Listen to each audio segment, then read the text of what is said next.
Divine greetings, Masters. Very good evening, good morning, and good afternoon.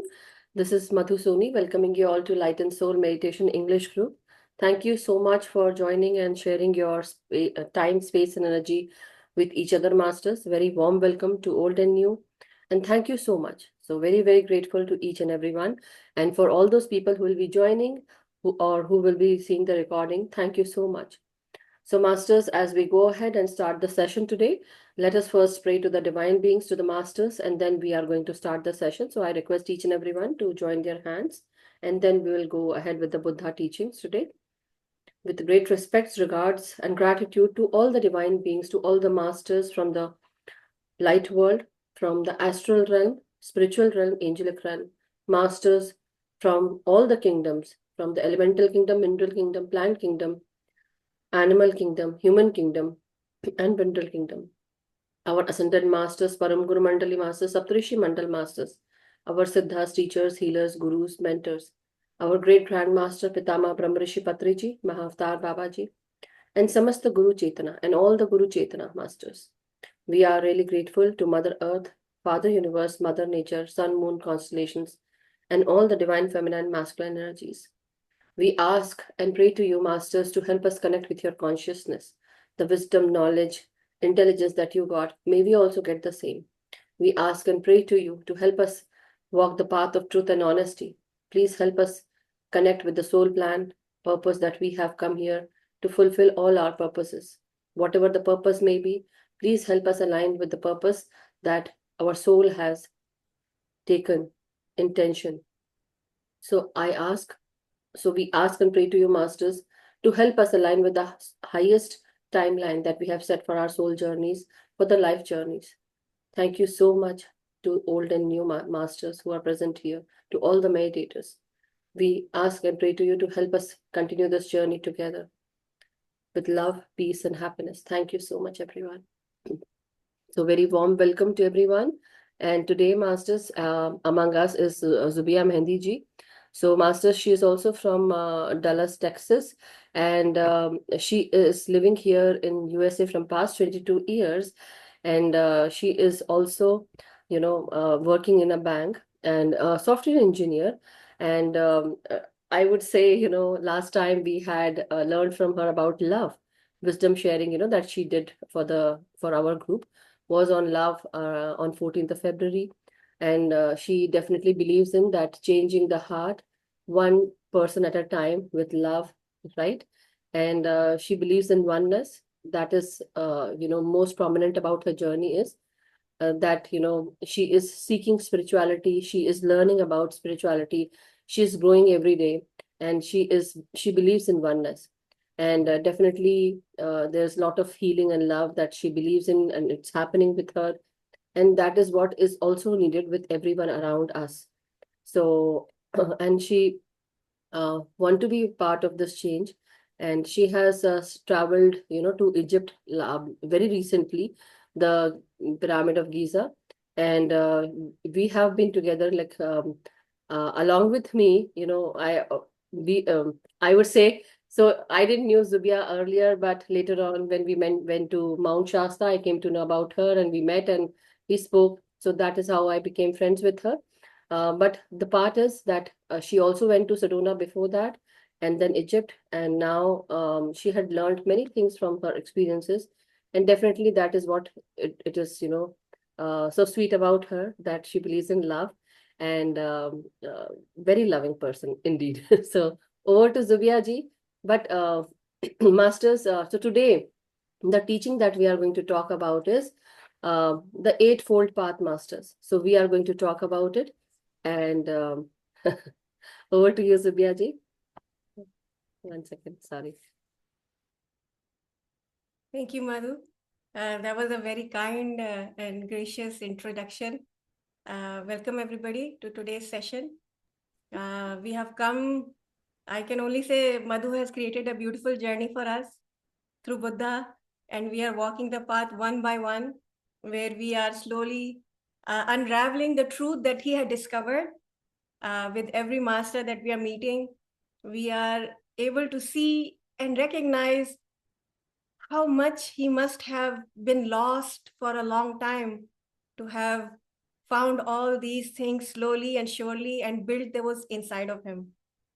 So before I can talk about the eightfold, I think we need to revisit the origin of it all, the Four Noble Truths, which is the basis of the eightfold.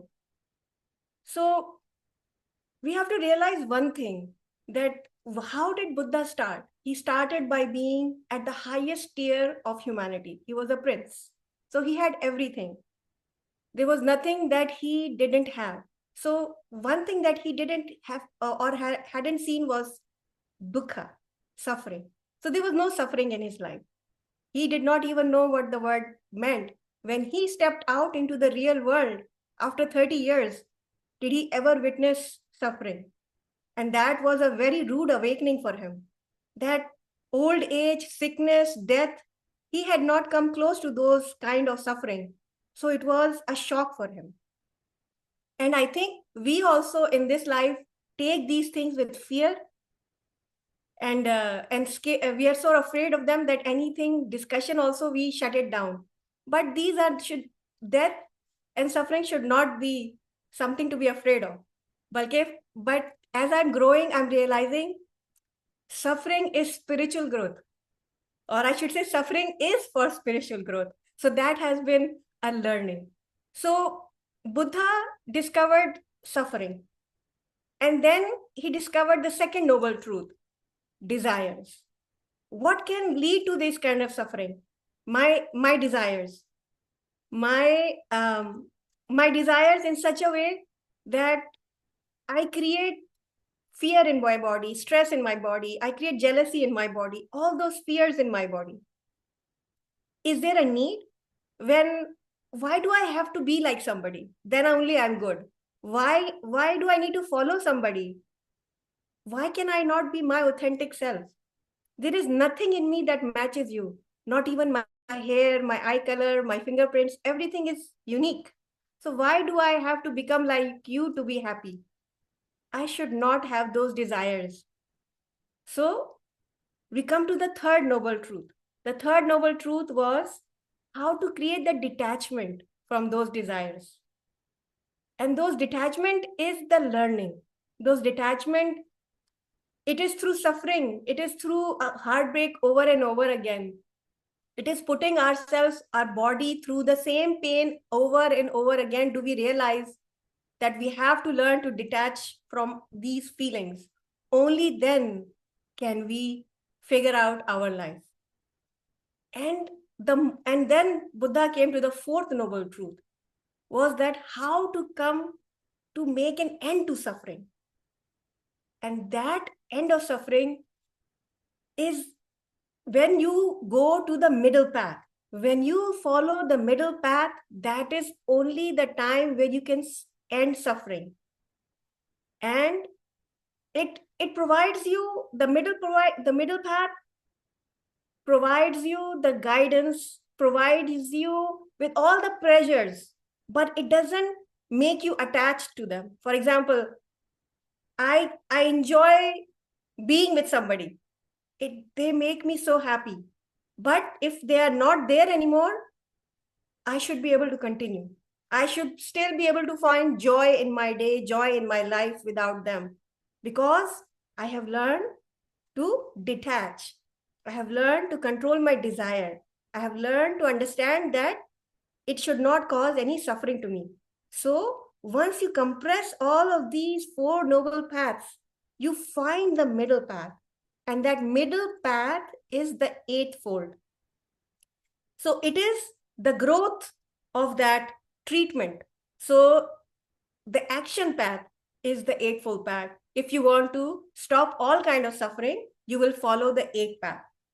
So one of the other things that you need to realize is the eightfold is divided into parts. It's divided into virtues. It's divided into mind training, and it's divided into wisdom. So these are the three things that form the eightfold part. So I want to do this in a different way. I want you guys to take out a paper and pencil, and I will guide you through the eightfold paths slowly, because I don't want this to be a lecture that I give and you just listen and walk away. I want this to be an exercise where we actually evaluate ourselves and see where we are in the eightfold. Because if we can conquer the eightfold, we are more than halfway to our journey. And since we all want this to be our last journey, so I would say, let's work on this together. This can be an interactive exercise, and I will go through uh, each step slowly, and I will stop. I'll give you time to reflect, feel how you are, where you are on that, and then we will make progress. So the eightfold path is comprises of right understanding, right intent, right speech, right action, right livelihood, right effort, right mindfulness, and right concentration. So like I said, virtues, mind training, and wisdom. This is what forms our path. And we will go through each one of them. So the first, uh, the first step on the right noble path is right view, samadhi, which means understanding life as it truly is, as if the foundation for all the practices and leads to wisdom, peace, and suffering, from freedom from suffering. So if we can get this foundation correct, that if we begin to understand life and we develop the right view to see beyond the ordinary perceptions we have of our life, and that we shape by our desires, by fears, by misconception, right? Those are all the things that lead to our views. But if we can look past that, and if we can imagine a forest, and if we can look past that forest, right, you begin to see the space. And if I was to walk in that forest at night, right, and I see something, a shape ahead of me, and I will have fear in my heart that, okay, there's a big animal standing and it's right there to come and eat me up. But as I will approach closer, I'll see, oh, it's nothing but a tree. It's nothing but a shrub. But it was that fear in my heart, in my belief, that led me to create a misunderstanding in my body. Our body has no eyes. Our body is only reacts to what we feed it. So if you feed your body fear, if you fill your body with misunderstanding, if you fill your body with jealousy and all of those things, and that is how you will vibrate. But if you feel, if you fill your view with patience, if you fill your brood with truth, and if you begin to understand that if I can stop executing all these attachments and focus on the natural things which are part of life, instead of resisting everything all the time, if there is something new trying to enter, a new thing coming in my life, I should let it flow. Because who knows where that new thing will take me? Instead of resisting, instead of trying to run away, instead of being fearful, I should be in the middle and view without bias. If my parents are afraid of something, that doesn't mean that I have to carry that fear. That is the biggest thing that we have in us, is that we carry not only our fears, but our fears of ancestors, which we carry unknowingly, knowingly, as if of burden, as if it's something of like a house on our head that we are carrying. But we can be free masters. We need to have no fear. We need to have, our view should be clean, wide, and it should cultivate a deep sense of peace, happiness. And we're not trying to control anything. We're just seeing things as is and embracing it with wisdom and compassion. So I'm going to pause here and I'm going to let you think that what is the right understanding that you have, the right view of your life that you have, and what is it that you, from what I discussed, you see is not correct. It's something that we can take a second look at. So please write those things down.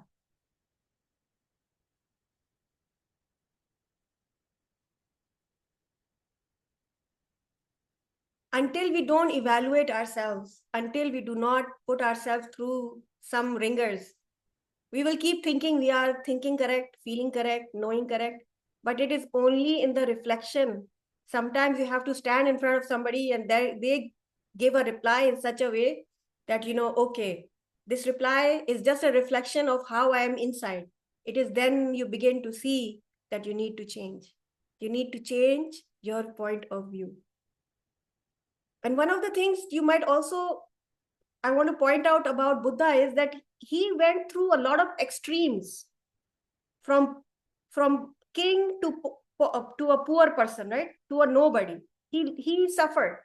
He suffered so much that he realized that you don't have to be in extremes. You can have the middle path and still find heaven, find God, right? Find what you're looking for by following the middle path. And that is the Eightfold Path. It is the middle path. You don't have to be extreme in anything. And that is one of the things that we have to realize, that we become extremes in a lot of things, that we can only love one thing, we can only know one thing. I am here, I believe in a lot of things, but takes a lot of guts and a lot of courage to listen to somebody else and to respect that opinion and to express that opinion and to share that opinion. Why? Because at that moment you are showing yourself who you are by sharing the truth. Nobody can hide the truth. If you have the right point of view, you will always see the truth. That is the first step. So I hope you have written your principle, what you feel, how you see first step. The second principle of the noble path is right thought. Sama Sanapa. It teaches us to cultivate positive intentions, focusing on kindness, compassion, non-violence. Our thoughts are what shape our reality. We have been hearing this over and over again. So we have to realize that by nurturing good thoughts, we create a path of peace, happiness, right? Buddha has said that our minds are very powerful. What we think, we become, right? So if we are consumed with negative thoughts of hatred, jealousy, then we will begin to live in a world of conflict, of struggle. That will be our world, and suffering. But if we shift our thoughts towards kindness, generosity, understanding, we begin to experience the world in a different way. When our intentions are pure, the world will begin to reflect it with love, understanding, patience. We will start to see more love and understanding and patience. And the world, right thought doesn't just mean thinking kind thing. It means living in a way that we are supporting others. Our heart is full of goodwill and desire to elevate suffering. Living just for oneself is good for oneself, but then you feel selfish when you have so much to give. Why I'm not giving, right? Then the thought, when you start thinking of giving, then the universe will give you the opportunity to give. Then when you start thinking of helping, then those moments will come magically in front of you, where somebody will come and ask you for help. Or when you need help, universe will provide that somebody who will give you the help and teach you that you have to surrender. When you will surrender, you will see the magic. You will see the difference. You will begin to see the support. You will see the heart filled with support from the universe, and your heart full of thoughts which are magical. And your thoughts will create the magic you need. You will think something and it will be in front of you. Just connect your heart and mind to positivity and to surrender. Believe that you are loved, you are taken care of. So, as we move from negative thoughts to positive thoughts, right? We are beginning to see that our problems are solving. We are seeing things improve. Our relationships are better, right?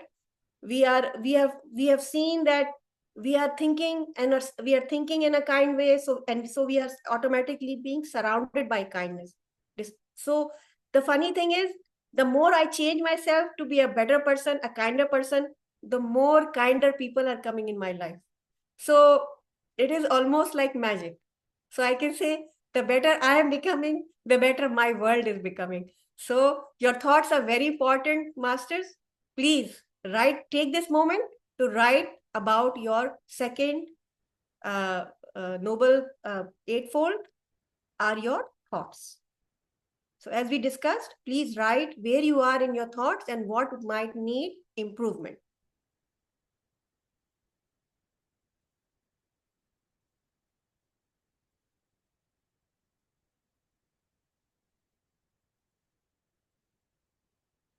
All right.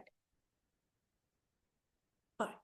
So as we are progressing, we are on the third eightfold, that is right speech, samavaka. In our daily life, we say so many words, but we don't realize that our words have profound impact. So nothing in this world is created nor destroyed. Everything transforms. So when we speak kind words, when we speak truth, when we seek peace, it changes the environment around you. The world begins to change. But if our words are of criticism, conflict, we don't have harmony in our words, then we are gossiping, we are using harsh words or lies, then we spread that that negativity, that unharmonious thing all around us. And it doesn't just stay with us. That energy goes far and wide. So we create, our words can create suffering, they can be harmful. For example, if I were to try to tell somebody, but I use the negative words, I use my words were so harsh that they can harm a heart. If I'm to teach something and I should use the right words. If I'm trying to teach something, but my method is not correct, my words are not correct, then I should not at that moment teach.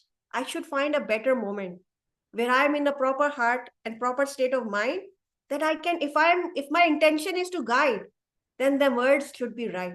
I cannot say I want to help you, but I tell you that you are stupid first. Then how is that helping? So the right intention and the right words can be magic. The right intention and the wrong words can be harmful. So I can share this from my life. When I started, I had the right vision, I had the right intention, but my words were not right. I would say something, but I would say it with judgment, as if I knew more, as if I was better. So I had to realize that where is that fault in me, even though I don't want to judge, but my words are judgmentful. So I had to lose that. I had to go back. I had to sit. I had to assess. I had to figure out what is it that is causing me to judge.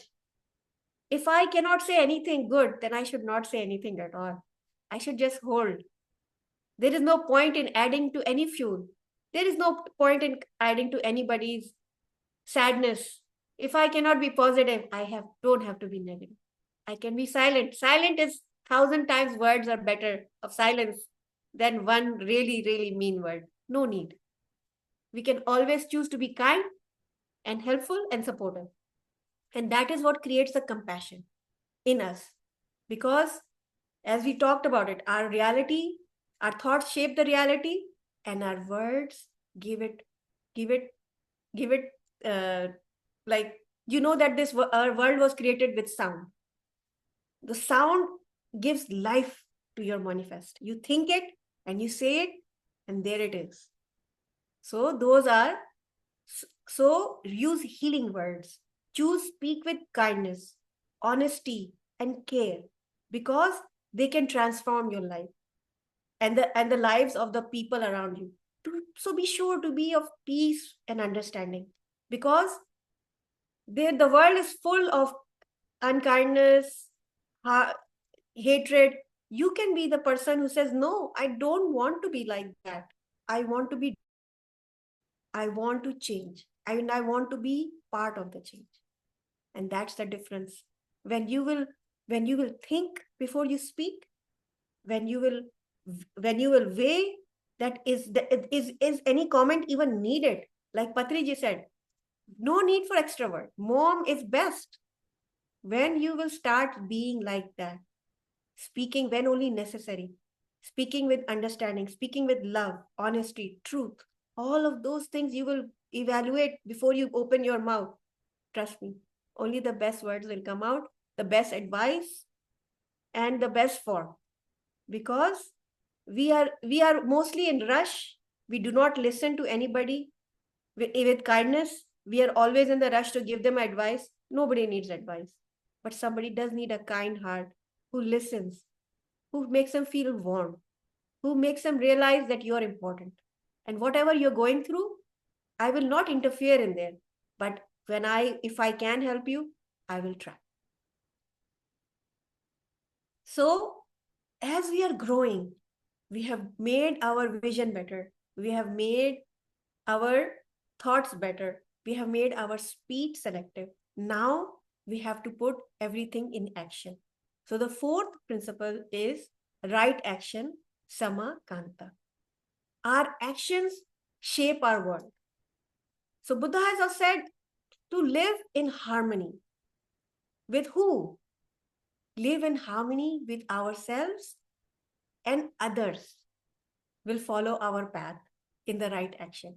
So when you are in harmony with you, when you do not belittle yourself or mad at yourself or angry at yourself, or you think you're not good enough, when you give away all those negatives and you believe in what you are and how you are, and you have then those right actions of harmony for yourself, self-love begins. It's the beginning of everything. The path will automatically become very easy, the right actions. You will know that kind and ethical discussions, everything and every action will take the power to build or break, right? Something. Your action is, if it's positive, it's going to build. If it's negative, it's going to destroy. It's going to hurt somebody. If somebody's going to suffer. But if you think that your right actions is to avoid lying, stealing, harming others. Okay. So the right actions to avoid violence, right? By lying, stealing, harming, right? So instead, we should, how does this help? Are these right actions to take from somebody and to take it something for ourselves? It might for a moment feel like I did the right thing, but trust me, for after a little while, you will feel that you didn't even want what you took away from somebody, what you steal from somebody. If somebody had something and you took it away with your force, thinking that it is my right, trust me, after a little while, you will hate yourself for doing that. You will not enjoy. So you have to realize that when your actions are honest, when they are in full of respect, when you help somebody, when you do something selflessly, without expectation, you make that discussion and you make that decision without the impact. That is the opportunity to choose the right actions that to contribute to your growth. It is that moment that you grew when you did something selflessly. I am not helping you because I want something from you. I did not come to you because I needed something to you, because I want to learn, right? I'm here to teach you. I do not want anything from you. So my action here is to share what I know, what I learned, right? And my action is so that I share in such a way that you walk away with something. I don't want it to be a lecture. There are books, but this world is full of books, full of words. But how many are helping you change? My goal is to help you change. My goal is to help you make that connection inside of you, because you have to help nobody, improve nobody but you. You are your own project. And once you realize that, your world will start improving. Because when you start loving yourself, respecting yourself, taking care of yourself, the world outside of you will start doing the same for you. That is the most amazing part. So, I will give you an example. in my team. When you work in a team, everybody tries to think that they are the smartest. I am the smartest. I work the hardest. I should get the most credit. So if you work with that kind of culture, you will always feel very empty, because there would be always somebody smarter than you, better than you, hard worker than you, and you will feel that you did not achieve anything. But if you work in the team where you are ready to help somebody, teach somebody, elevate somebody, help somebody out, look out for each other, share your knowledge, right? Share your experience, add to the project, and share the limelight with everybody, that nothing can be made by one person, right? It is the seed is what makes the tree. But how many times have we given the seed the credit? The credit always goes to the tree, but it was the seed who started it. So see the view. So you have to understand that when you start taking the actions, the right actions, with the right intention, with the right words, and with the right action, you will start seeing the change. All right, so I want you to write stuff down, that how doing things mindfully is helping you in your daily actions, aligning them with kindness, honesty, respect, right? And when you help someone selflessly, out of no expectation, how does that day feel? So I want you to write that down.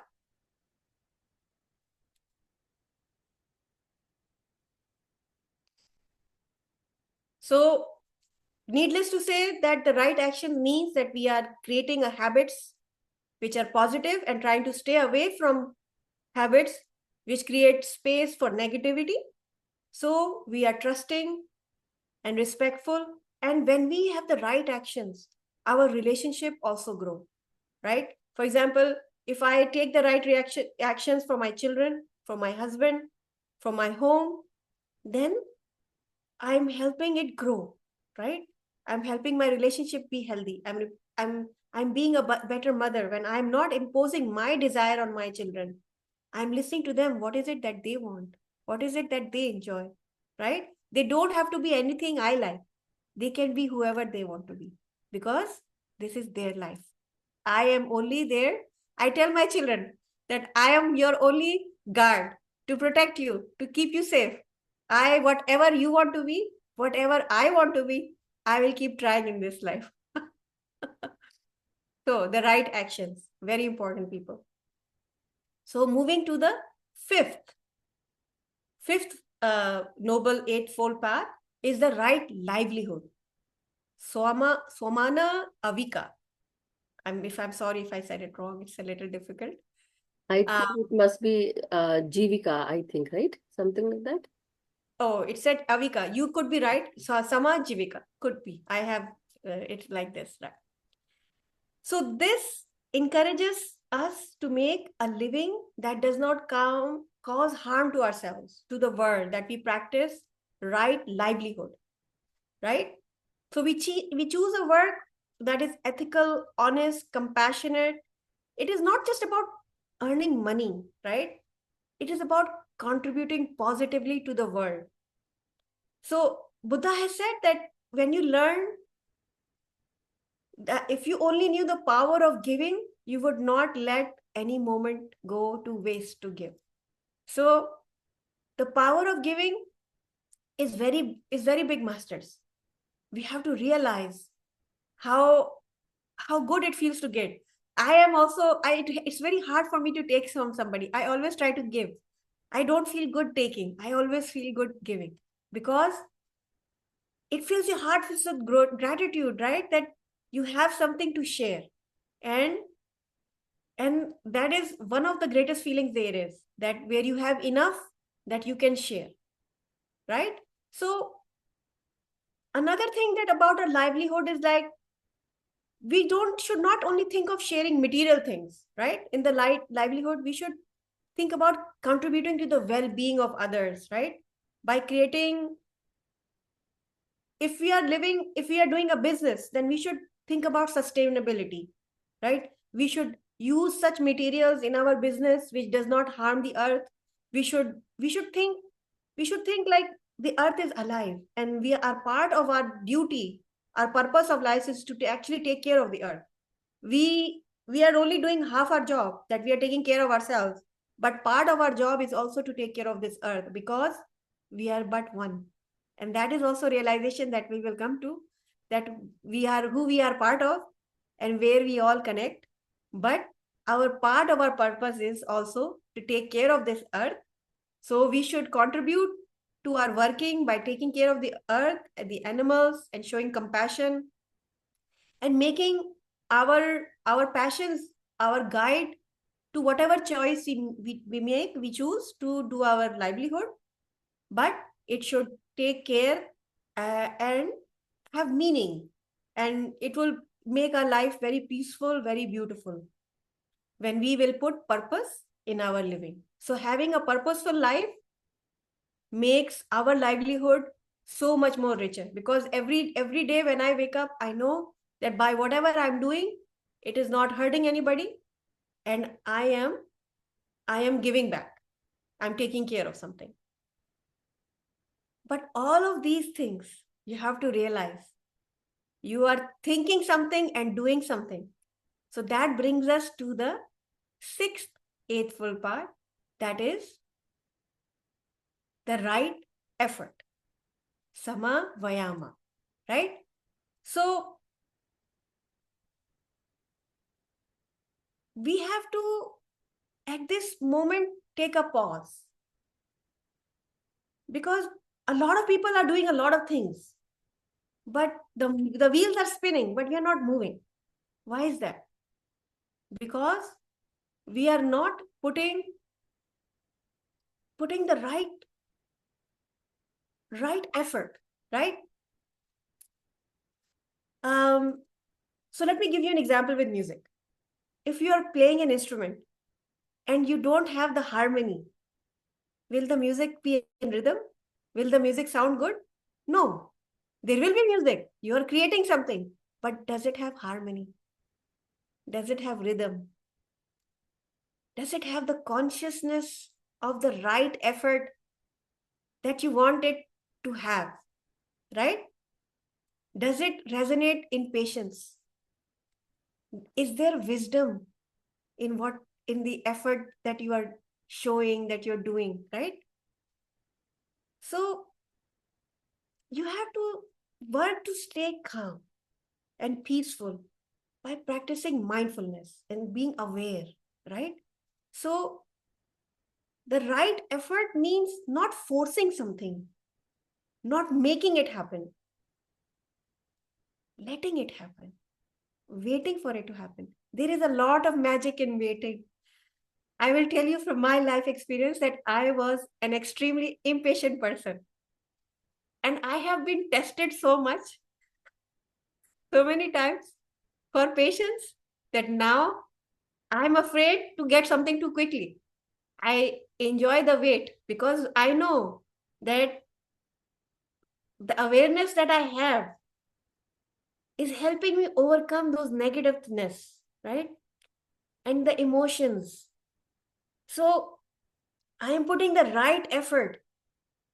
It encourages me to recognize that I have to let go of a lot of things, right? No anger, no negative feelings, no control, nothing. I have to let go. That is the right effort, the freedom, right? So we talked about surrender, right? Surrender is there, right? And the second part, the right effort, is trust. When you will trust the universe, you will begin to see the things which are going to happen, right? The trust is the effort, is your part. When you will trust, you will begin to see. So I will, the effort obviously also comes down to practicing generosity, right? In challenging situations, maintaining your positive state. And that is like what I was describing about my team. Earlier, I used to get very worked up about the projects and about a lot of things. And I would be very negative inside. And I think that started to impact me. So my right effort is that I am doing the work with awareness. I am doing with the word full thought, clarity, and my effort is my trust that I know that I've started it, and if it is for the good, it will happen, and if it is not, it will happen in the right time. So that is the right effort, and trust me, surrendering and trusting are the most hardest thing to do. And once you master this, the magic starts to unfold. I mean, I always feel there is so much magic everywhere. There's so much happening.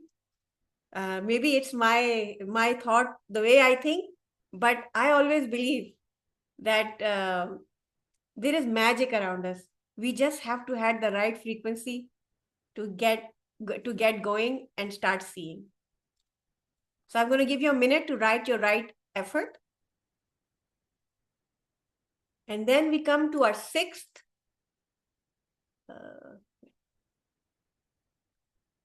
Our sixth path for, no. Right mindfulness. Yes. Right mindfulness. Samasati, right? So it teaches us the importance of being fully present and aware in each moment. Mindfulness is about paying attention to what is happening right now, but without judgment, without distraction, or world filled of constant noise that we have. Is instead of that, practicing mindfulness helps us find peace and clarity. So we should practice mindfulness in everything we do, right? In the present moment, we practice mindfulness. We begin by focusing on our breath a few minutes, right? Sitting quietly each day, paying attention to our sensation. The funny thing is, when you start sitting with yourself, is when you start knowing yourself. It's like I'm ready to spend an hour talking to somebody, but I'm afraid to sit 5 minutes with myself. Isn't that crazy? So it takes time to learn to become your friend, because we have not been taught that there is great benefit in that. Every religion teaches you to go sit and pray. So what is that prayer for? It is for the right mindfulness. It is to break away from the world, to leave them behind, and to create that moment where you just sit and belong to you and yourself only.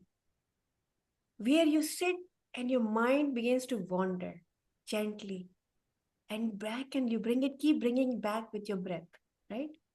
Simple practice. But it teaches you that if you can teach this mind to sit in one place, you can teach it to focus, you can develop one of the most powerful thing there is, that is concentration, right? So the teaching of mindfulness is for the greatest thing that there is, that we have the ability to bring focus, right? We have the ability to ground with our breath. We have the ability to understand what is movement. When somebody dances, right? They are awake in that moment. They are alive in that moment. When somebody sings, it is that voice that's giving life, right? When somebody plays sports, it is exciting because you have to be active, present in that moment to make that touch, to make that turn, whatever sports you're playing. So you have to be fully engaged, right? And it creates a deeper connection with the world, with every moment you have focus. So when we choose to be mindful, we open ourselves to greater happiness, clarity, and wisdom. Because when we are mindful, it is then the universe begins its conversation with us. It is then that the universe lets us come close to it.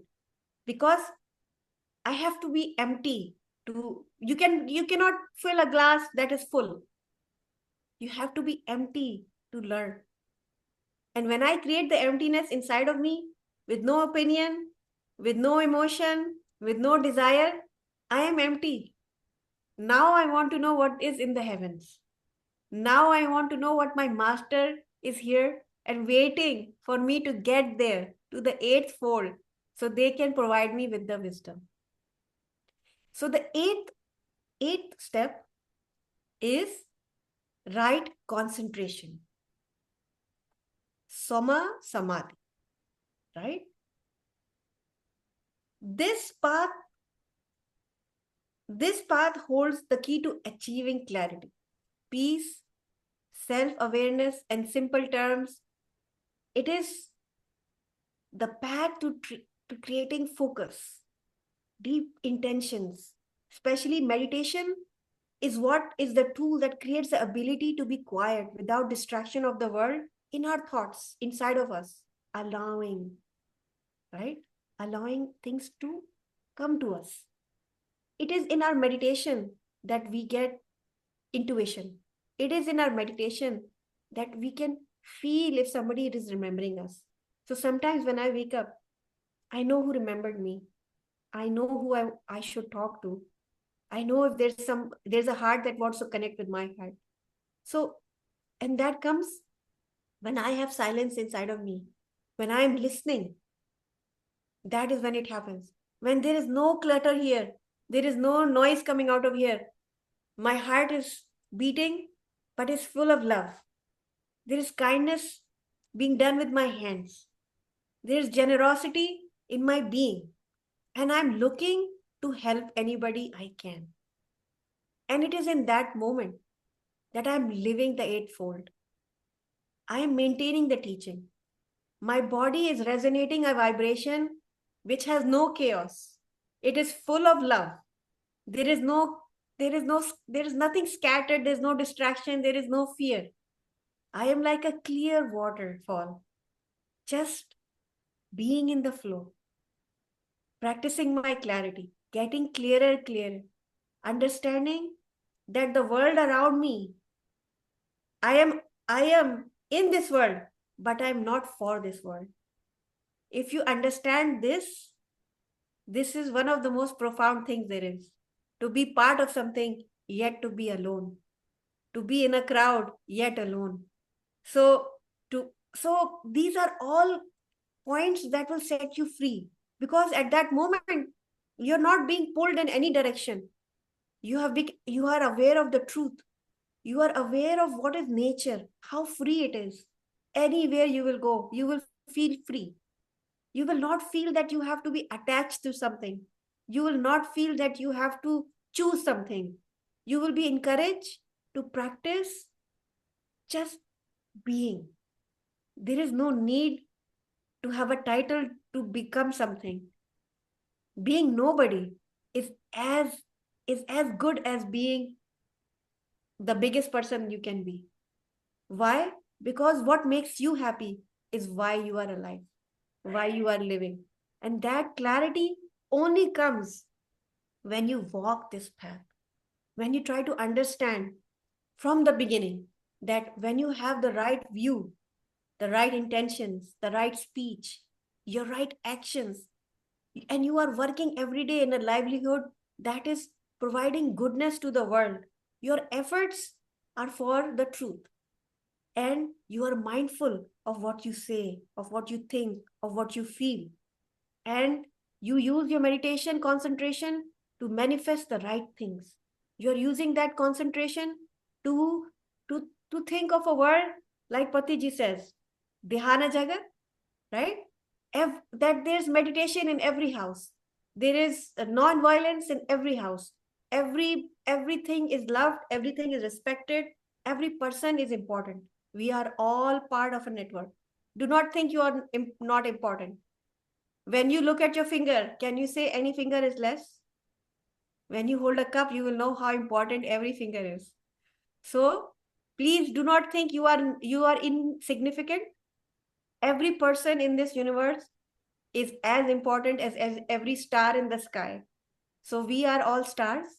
We are here on this earth for a human experience, learning to become free with of all the desires, of all the dukkhas that we have put ourselves through, only to realize that I did not need anything but me.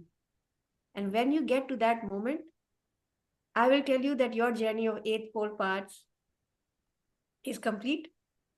And I hope uh, that this moment we will use to reflect the life wisdom and the inner wisdom that we can get when we have the inner calm inside of us, the clarity in our heart, the beauty in our eyes, and uh, the love that we can shine through our actions.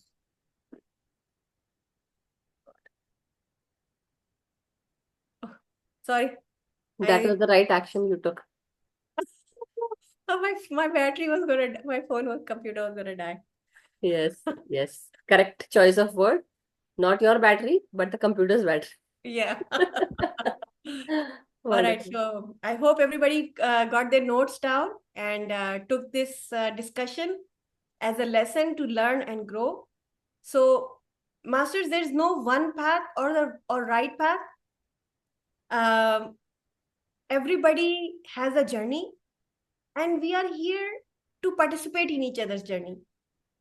What I am sharing is something that I did not understand before. But as I'm growing, as Madhuji said, that as my experiences are growing, as I'm learning, as I'm teaching myself, I'm realizing how simple life is, how beautiful every moment is. And if I live in the moment, I am happy. I have no fear of tomorrow. Why should I fear tomorrow? I'm not there yet. So living in the moment, when you start doing that, you will feel fulfilled. Wonderful, Zubia ji. Thank you. Thank you so much. It was really, really wonderful, like as Deepak ji has written, wonderful presentation with utmost care and love. But the point is, anyone could have come and spoken about this, but I think I chose the right person here. And I think you chose the right topic. And it was so wonderful that, we like she was still thinking, what should I, choose and what should I do? So I also told her many things, but then the thing that she chose was the Eightfold Path. The point is the way she explained, you know, definitely at that time she must have not known about it, but as she, persisted and as she learned every path, basically the eight path, basically whenever she was talking about it, the words were coming through and she understood the actual meaning of what it is. So the point is she actually helped us know all the eightfold paths that we need to work on, right? So this is a wonderful way to actually, bring that um, thought in our mind, where are we still weak or where we still need to work, and that is what she brought in front of everyone today. So this is a very, very wonderful presentation of Eightfold Path today. Masters, I hope you have noted down. I do have noted my own things, I did. So I would like to share, Zubia ji, if you are like completed with your presentation today. Yes, thank you. That is all I had to share. Yeah. And then, yeah, the first one was the right view, Masters, right view. Yeah. Okay. So the time is also basically for meditation now, but we'll just share because she has taken great effort in explaining and helping us bring that eightfold path. So, see, I'm just trying to present you with what I learned in my life journey with the eightfold path. Maybe I didn't know about this eightfold path, earlier when I came into meditation and all this. But slowly, slowly, I found that with Anapansati meditation, I started this eightfold path without even knowing it. Earlier, there were not many things that I was okay with, or I was very hard on myself or harsh with my own words, not sharing because, I had gone through so much. So it felt as if, the suffering that I am going through, it's just my own uh, basically I have been feeling because it's I'm in that victim mentality. Later on, I understood, but before that, it was like I am going through everything, not everyone else.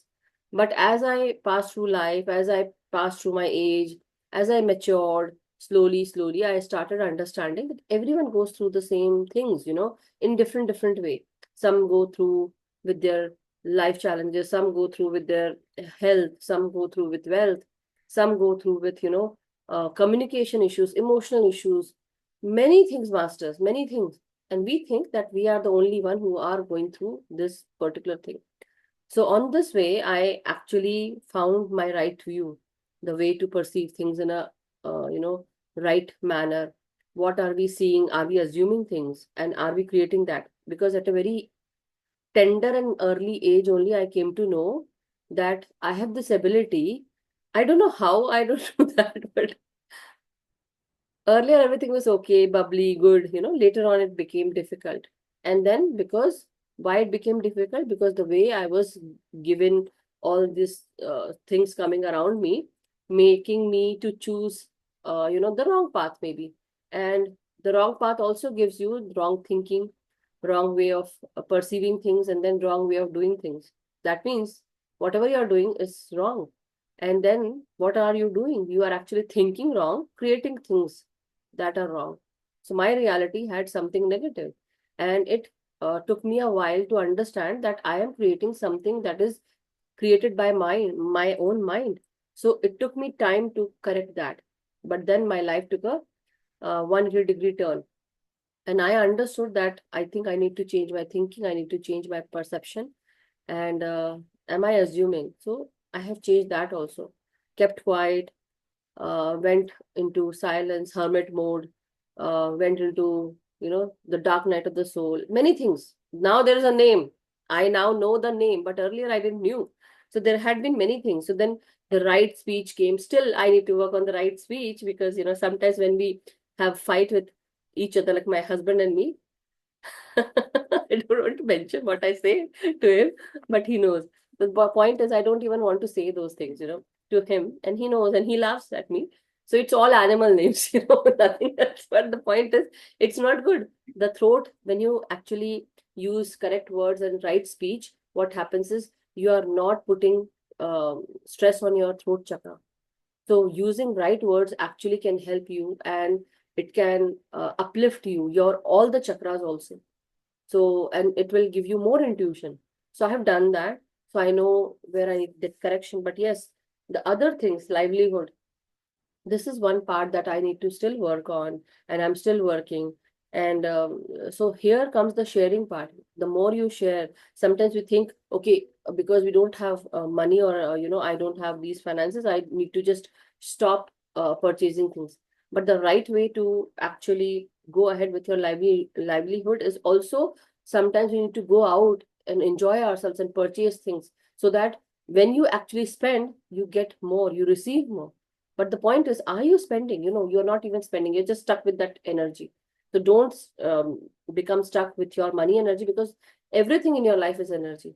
So try to, when you want to start a good livelihood, how about, so, not getting stuck and not holding on to that money. Then right effort, right mindfulness, right concentration. I think I have changed everything. So few things that I wanted to change, I mentioned right speech and right effort. That I no not right livelihood. These two things are the my taboos that I feel that I still need to. It's very hilarious that I do use. Sometimes we say, you know, one of my friend used to say that, and I just picked it from her, and it is not okay. Very bad. But anyhow, thank you so much, Zubia ji. It was really a wonderful, session. Thank you. So anybody Yes, else and wishes I was to? mentioning to you that I not today as there's not enough time, Mm-hmm. but I wanted to do a healing meditation, which I will come back with Okay, sometime soon. So I will see you guys again. definitely. So, but today we have time for meditation. If you will be taking, right? Yes, Yeah. yes, yes, Okay. A healing meditation can be done sometime later, and yes. we'll definitely keep a date for that. So, masters, if anyone has any questions or anything that you want to share at this time, please go ahead, raise your hand, and take some few minutes. And yes, Rani ji.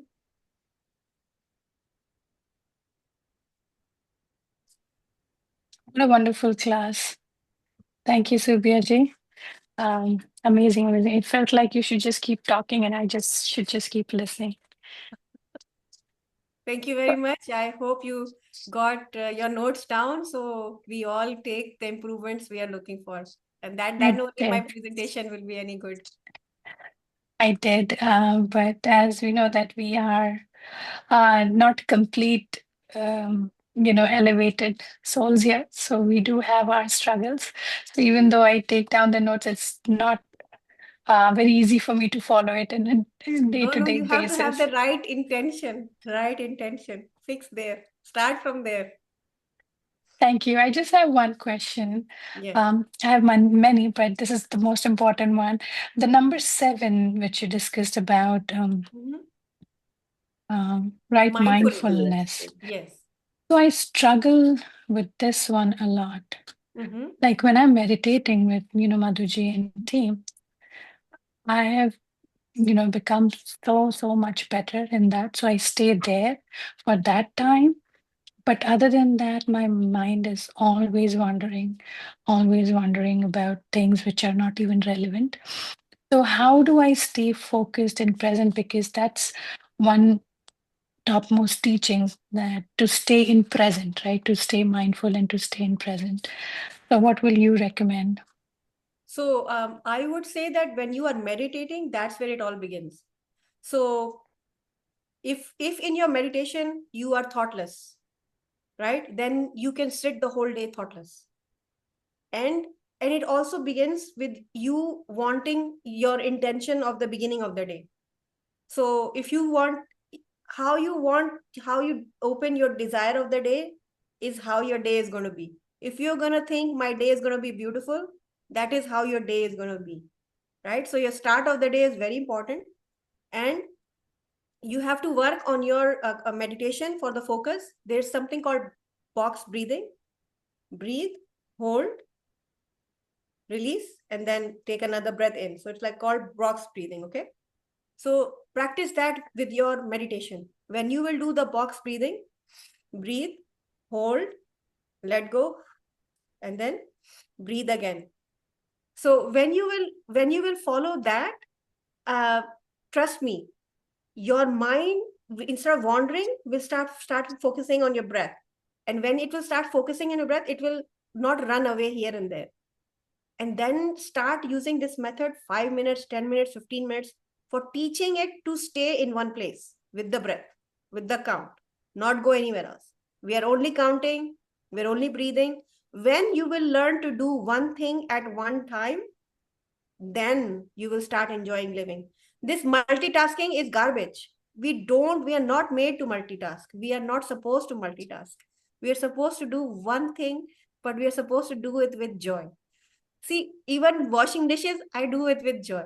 I put a little music on, I put on my gloves, then I wash my dishes. Then I'm enjoying my dishes. I'm not worried about that. Why are there so many dishes? I'm I just enjoying did my that. dishes. I Yeah. just did that. Good. So you are enjoying what you do. And when you start doing that, you will not worry about anybody else or anything else. You will start being where you are, being with yourself and enjoying every moment with yourself. So start with working with that, and I trust me, it will help. Thank you. Thank you so much. But can I share, Zubia ji, a little bit insight on this, a deeper insight maybe? Because if you allow me, because it's your call today. So here the point is, um, so Rani ji, we all go through so many challenges, sufferings, everyone, right? It's not about you, me, or especially me or you or Zubia. No, everyone. But until we are, you know, um, out of that suffering, we are going to continuously think about that the whole day. Okay. The suffering goes with everyone. Until that problem is solved, we are going to think about it. But how about first and foremost, try to understand that you are very much attached. So not only you, but many other people. I'm just saying, putting you there first, but the point, we all are attached with so many things. As you progress into meditation, as you go deeper and deeper, and as you take, like, as you mature into meditation, I would say, okay, what happens? You start knowing things, you start knowing those things where you were ignorant. And as you become mindful, as you become as you start coming to know about things, as you get to the depth of everything, through meditation it happens, okay, because your consciousness level increases. So as your consciousness increases with all the chakras basically opening up, and one wisdom becomes prominent, you start understanding the deeper meaning of life, start understanding deeper meaning of things. What happens? Then you start activating that wisdom. Now you have more knowing into it. Now you think, okay, why am I doing this? Then you become more vigilant, more aware with your own thinking, with your own work, with your own way to process things. And then what happens? You start, once you know something, you can't unknow that, right? You can't unlearn that. Yeah. Now the point is, you have known something, now that is away, now that is processed. So now you worked on one thing, the suffering is done. You know how to withdraw, you know how to control. Then comes the other, when we were talking about the Panchashil, or no, the Four Noble Truths, right? We have desire and we have lust and all those things. The point is, if we know that this suffering that is happening, it is because of our own doing, and if we know how to correct it through meditation, we can definitely, then the box breathing will definitely help. But until your wisdom is not there, the process, the thinking will not happen. You need to process every emotion. You need to process everything. Until you process that, that suffering will continue. So I always mention, and I will always recommend to go through your emotion. Don't just leave it in the middle and work on something else. No, go through it. If you need to cry, cry it out. If you need to laugh, laugh. If you're angry, like some people do say that, oh, you just need to, don't be angry because you're a spiritual person, you should not be angry. No, I say let out your anger.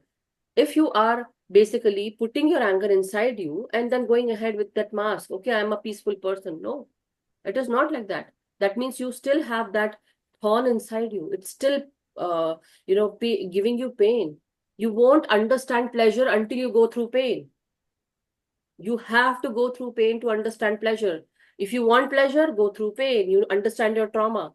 And when you understand your trauma, you will be a pleasurable person. Basically, you will pleasure your own self, or you will get into, you will understand your own passions. You will understand what makes you happy, what makes you trigger. And that is the way to go. The point is to end your suffering, but by your own self, with your own thinking. Breathing and everything else comes later. But yes, through meditation will be like the right way to be mindful, the right way to concentrate, where to concentrate, what to concentrate on. So these points that today Zubia ji told, it's the best way to understand. But I would say, first and foremost, let's keep everything away. I was not like this, but as I came into meditation with Anapansati, that is what made me this who I am today. Definitely my thinking had been very much clear from childhood, but it all came into, everything came together. Like, as they say, ekagata, right? Ekagata. We became one. Now I became one with everything because I know that now my life has a different meaning to it. I have a different purpose, not the same purpose like everyone else, but my purpose is with my own tribe, with my own things. But many people will come. But for you, until you end your suffering, that those things will continue. See, not every day is similar. My fingers are not similar, but one time, not one time, but sometimes we all go through our own challenges. Sometimes we are not happy, sometimes we are into arguments, but then at the end of the day you start understanding why this happened, because you said something, or maybe they said something that hurt you, and that is still bothering you. So until, like, because you were attached, so we have to become detached slowly and slowly. So then here, I would like to share something, but it will take one more minute. The point is, when you start doing the any kind of yoga, meaning when you start taking care of meditation or anything else, the point is, we actually in yoga, the two things come together, right? Two things come together. And what are the two things? So body becomes body, and through yoga, being mindful, when we connect our brain and body with yoga, what happens? We start getting into this mindful state, but more into meditation, many things. So I would just share one thing here. Just wanted to show you that chart so that we all can understand. Not only you, but it's not for only you. It's for everyone. Let me share this. When I was teaching Maharshi Patanjali's yoga, one second. So this is the thing. Everyone needs to understand this. So masters, this is what Kriya Yoga is about. We do whatever yoga do, whatever meditation we are doing. The point is, it's Kriya meaning action. Okay. So Kriya Yoga is action. Now what you do? You do constant practice with meditation. You go into detachment also. Two things that happen. First is with your constant practice, you also understand detachment, vairagya. What is abhyas, constant practice? It is intense practice. Abhyas or constant practice is your intense practice. Being determined, doing it on the time and every day, doing it with a particular set of things, doing your kriya, then doing swadhyay, studying, and also doing your own inner work. Then Ishwar Pranidhana, devotion to Lord, that you're now devoting your time to Lord, devoting your time to the divine.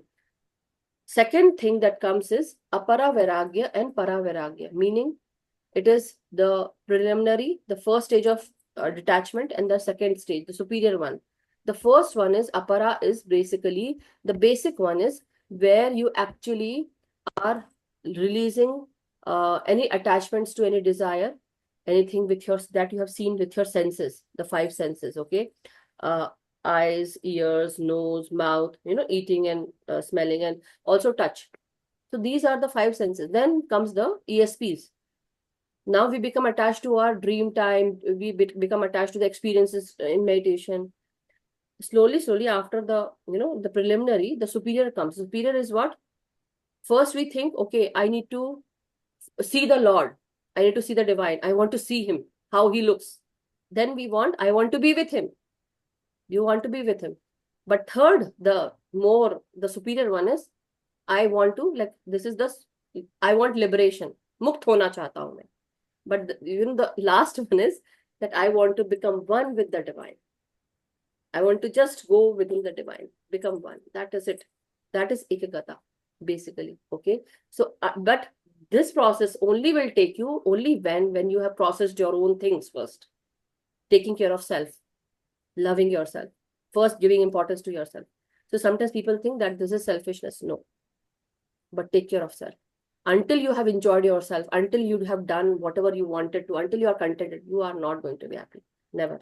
Those things will continue. So do things in the middle way, basically doing things in a smaller way, but contenting yourself, basically giving it, that okay, this is khatta, this is meetha, this is anyway. So I'm going to stop now. Yes. Thank you so much. Yeah. Oh, sorry. Thank you, Rani. Thank you, Zubia ji. Thank you. That was beautiful. Yeah. So anyhow, Nirja ji, please go ahead. Oh, beautiful, Zubia ji. I was listening, and lot of things that you said, we know them, but sometimes it's the practical thing when we are going through the samsara and we're trying to deal with it that we found. For example, I just wanted to put this, we talk about ourselves, but then we're also a family entity. And recently I did something with a good intention, but inadvertently, I think I hurt somebody.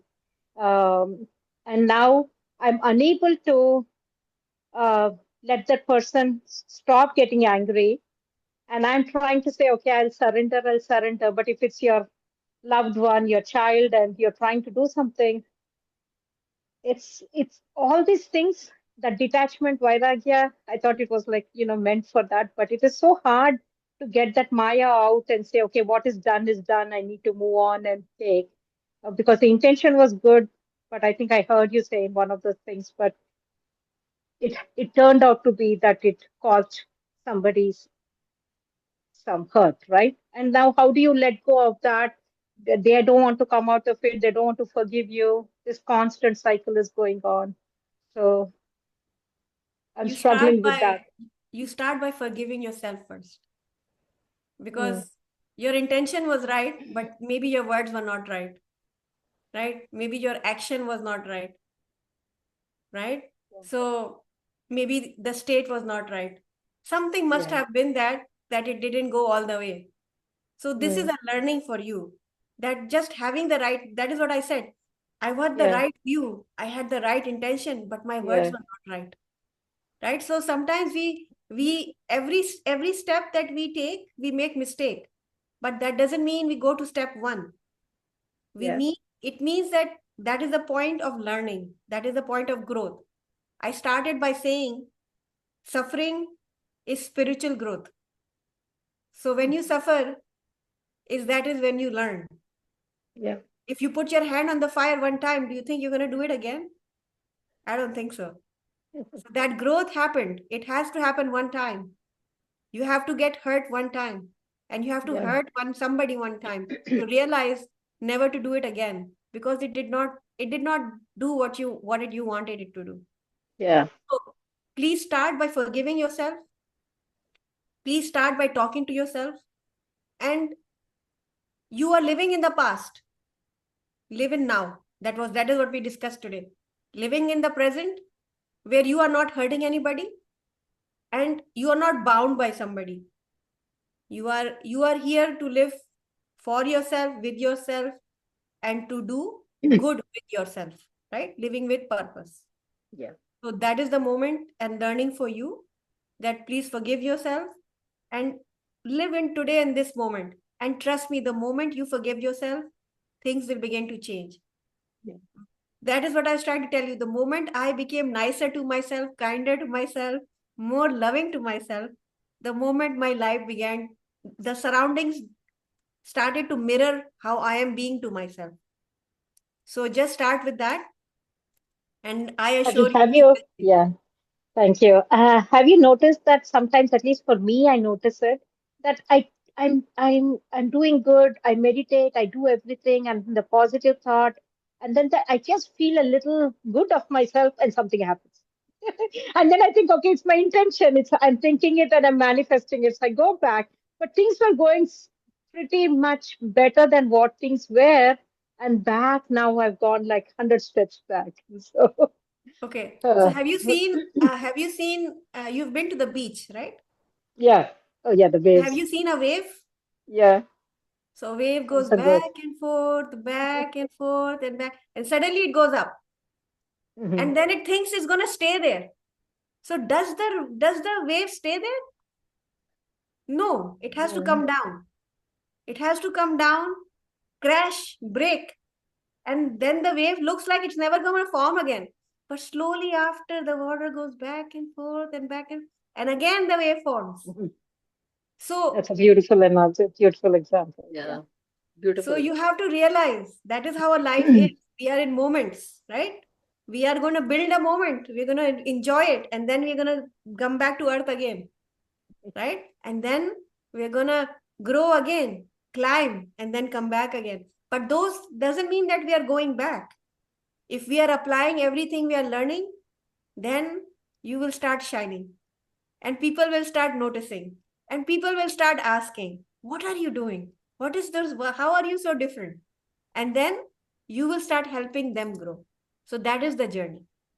That is the journey, that it is not a happy day every day. If every day was happiness, then how will you know the value of happiness?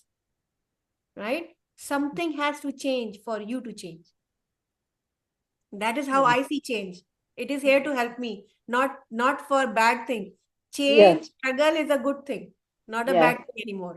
So Keeps us on our toes. suffering is not bad. It's for you. It is meant for Yeah. something. Okay. Thank you so much. Wonderful, Zubia ji. Thank you so much. So, masters, let's get into meditation for, you know, time, like maybe at least 20 minutes of meditation or 30 minutes, according to you. So, it's already, we have 10 minutes left for 10 at my side. But yeah, we can at least, go and do 20 minutes of meditation, masters, or Sure. 30. Yeah, whichever, your call, Zubia ji. No worries. Anybody can stay however long they can. We'll keep that meditation on. That's So it will wonderful. be Thank simple. you. So, So I'll share the music. you can do the music, yeah.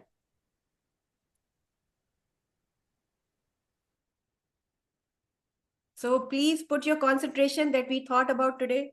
Let's start our meditation. with the right thoughts, with the right vision in our heart for a beautiful earth that we are here to take care of, right? With the right speech, we start our meditation. Let there be peace on earth, right? And let it begin with me. By putting peace in my heart, in my soul, my energy around, my actions, that I will sit in peace. And these are my efforts.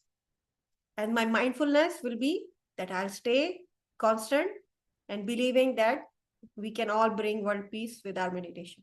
Okay? So please, fingers into fingers.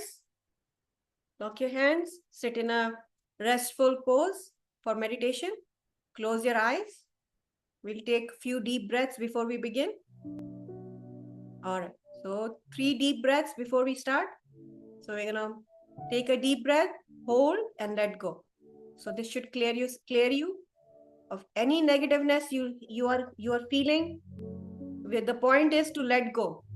In this moment, it's only you, and you are the most beautiful light in the room.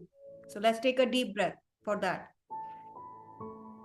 I am beautiful. I love the way I am. Let go. Deep breath.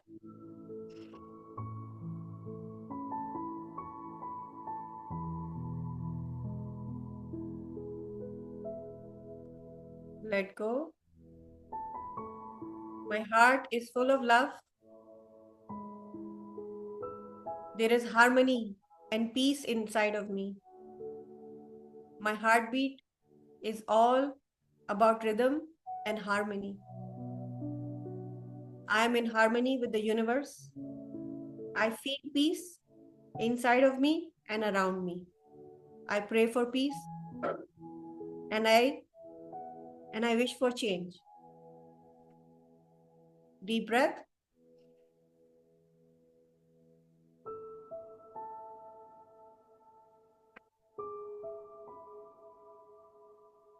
Let go. And just as a child, see with lovingness inside.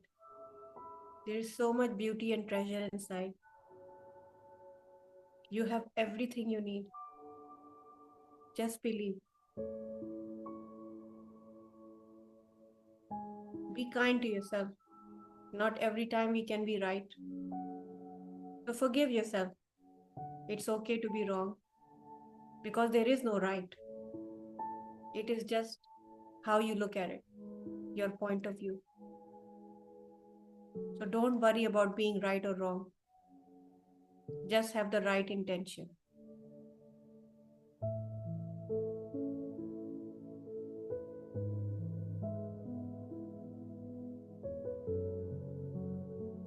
We are all connected and we are all one.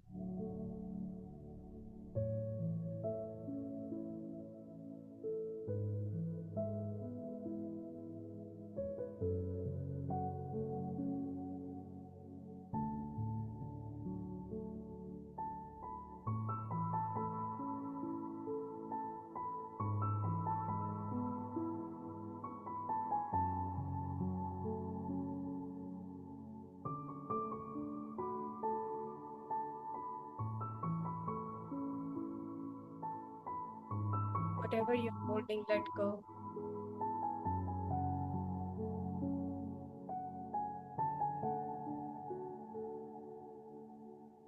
Surrender to the universe.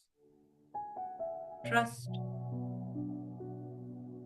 Allow and receive.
Fill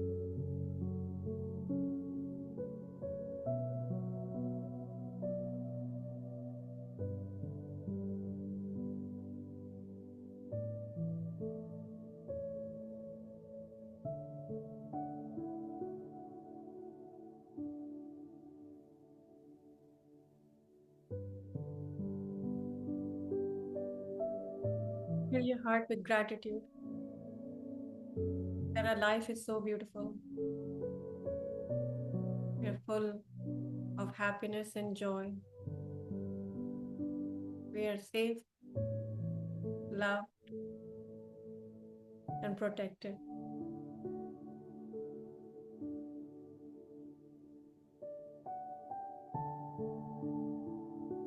I am love, I am light, I am pillar of light. We are all pillars of light.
Last 2 minutes.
Come back, everybody.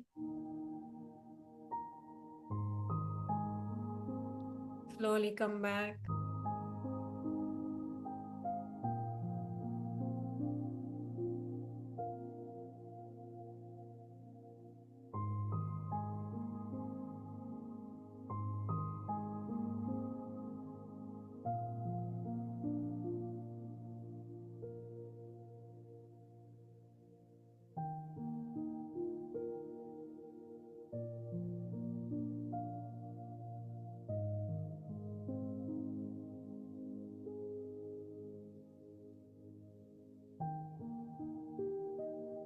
The journey of life is within.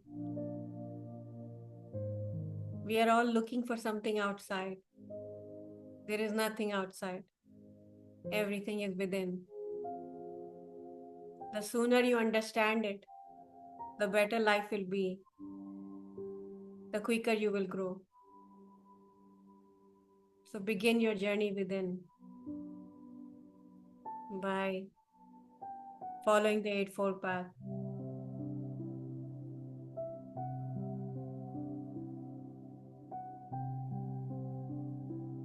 Everything begins with something, a thought. So just imagine how powerful your thoughts are. You are the creator of your universe, of your life, of your reality. Take charge. Once you know that anything is possible if you put your heart and mind to it, when they are in coherence, you can create magic. I am speaking from experience. So come back, my masters. We are done with meditation. We are ready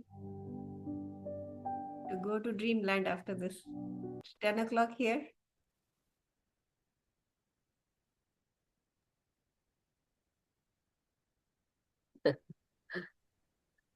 Beautiful indeed. Thank you so much. It was a very beautiful meditation, Zubia ji, because just because it was really beautiful. I can't say, I can't tell, but the point is there was something very beautiful, blissful. So the energies were very magnetizing. That's what I felt. And I felt it too. Very peaceful, very soothing. yeah, Yeah, very this nice. this music actually does that. But you were sitting there. The point is there was something magical in there. Anyhow, thank you so much, Zubia. So it's really always wonderful whenever you come here, you come up with a very good energy, and the smile makes a difference. And definitely we all smile, but see, when we see you smile, it makes a difference. Anyhow, so masters, it was really a wonderful eightfold part teaching given by Zubia. So give a great heartfelt thanks and gratitude to her that she came up with such beautiful exercise for all of us. And definitely, we are going to meet tomorrow again with another yet Buddha teaching by another master, and with another great teaching masters. But today, whatever we have learned, please try to apply, and that is what is called to take action on it. So, uh, really wonderful, Zubia, and I'll be waiting for your healing session. Definitely. Me first, I'm gonna sit there. Yes, it is something that I've come in my dream that I have to do. So I will take it up Wow. and I will Yeah. share with you guys Yeah, soon. so we'll talk about more about that definitely. But yeah, Master. So as you all know, so Zubia ji is among us, and definitely again we'll call her.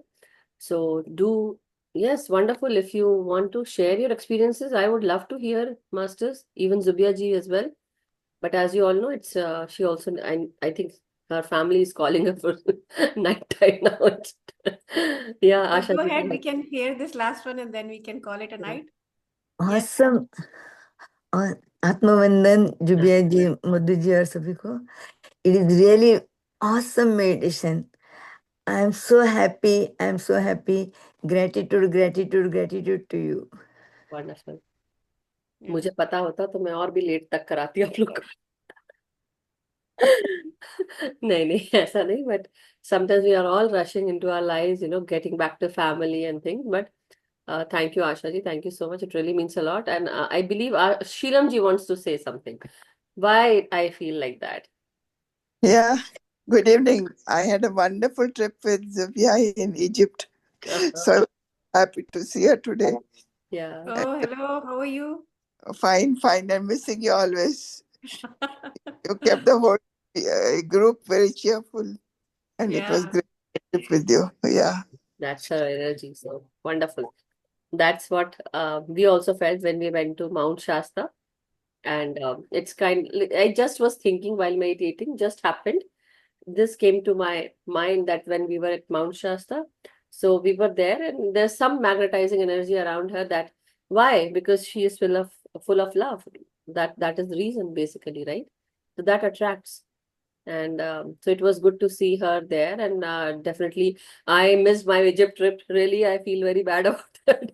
But well, maybe that was, maybe some other time, some other things, whenever the time is right, it will happen. So Yes, anyway, it I will think come. it was just out of the blue I got a chance to go. Because when I called my cousin who was going, she said, "Why don't you come? I'm alone." And I always want some company. So I immediately told my husband I would like to go. hello, And that's it good. was such an incident that Zubia had gone with my cousin to Sedona. So look at the connection. Zubia has I gone to know. Sedona. What did you say? Like, I could not hear that. No, Sedona meditation, you said. Like Yeah, how Yeah, you I went to had Mount. gone with her cousin actually. She was cousin. the Yeah, only that's person I what knew the. in the trip. Oh, wow. Yeah. So now we know who we can go with. Connection. Shilamji and Zubia. So we were like 33 people in that group, 33. So the number also interesting. Yeah. We Yeah. also wanted to know about your Egypt trip, both of you. So when again we are going to keep that session, maybe that time you can share, Zubia, if you have time and if you feel comfortable, definitely, Sure. and even Shilamji as well. Okay, Thank you so much. Thank you. It was a wonderful, wonderful session. It was beautiful. Okay. thank Thank you. you, Madhu. Thank you, Thank you, Zubia. Sheila. Thank you so much. So, Masters, it was really lovely of you here to attend this wonderful session. And thanks to amazing Zubia that she helped us, with this wonderful exercise of Eightfold Path, which actually means a lot. So, do practice it and act on it, Masters, rather than just listening and keeping it to yourself, but work on it. So, thank you so much, Zubia. Let's end the session today. So, Masters, may we all be happy, healthy, and vibrant. May we all be abundant, prosperous, and joyful. Let us meditate together with our group energies. Let us meditate with our individual self. Whenever the time is right, whenever you can, do it. Also, teach meditation to everyone, awaken everyone, and do your much needed inner work every day, Masters. So, thank you so much. Stay blessed, stay happy, and stay vibrant. Have a good night, everyone. For all the US Masters and for all the India Masters, have a great day. So, enjoy your day, Masters. Thank you. Thank you, Zubia. All right. Bye-bye. Goodbye. Thank you. Bye bye.